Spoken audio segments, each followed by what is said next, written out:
Title: Flames of Fury. Florida's Furry and Scaly friends meet tragic end in Wildlife Center Inferno.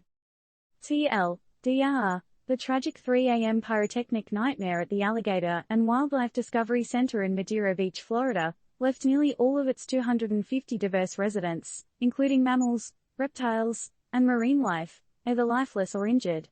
Sonny Flynn, the heartbroken owner, claims 95% of these innocent creatures were pet surrenders. An investigation into the source of the blaze is in progress. No one's pointing fingers yet, but could this be a cautionary tale about proper pet care? In the wee hours of July 13, 2023, disaster struck the Alligator and Wildlife Discovery Center in sunny Madeira Beach, Florida.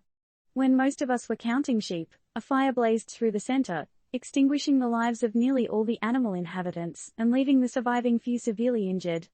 From gators to amphibians, and furry friends to saltwater fish, about 250 animals tragically ended up on the wrong side of this fiery nightmare.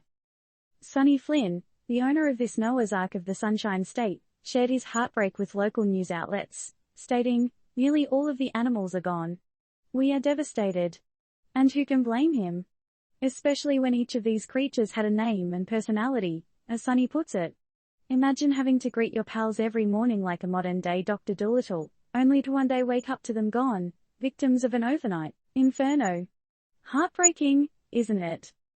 But here's where things get even more interesting. Flynn disclosed that 95% of these animals were pet surrenders because people didn't know how to take care of them, or they weren't able to take care of them.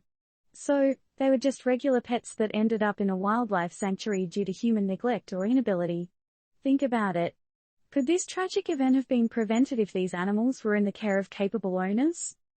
While the Madeira Beach Fire Department bravely battled the inferno, Fire Chief Clint Belk reported encountering heavy fire and smoke at the front of the building. A thorough investigation into the cause of the fire is currently underway. But, in the meantime, one can't help but ponder, if we as a society took pet ownership more seriously, would these animals have met such a fiery fate? So, here's your food for thought, folks. What can we, as individuals and a society, do to prevent such a tragedy in the future? Do we need stricter regulations on pet ownership or more resources for pet owners? Or do we need to take a long, hard look at ourselves and our ability to care for these innocent beings?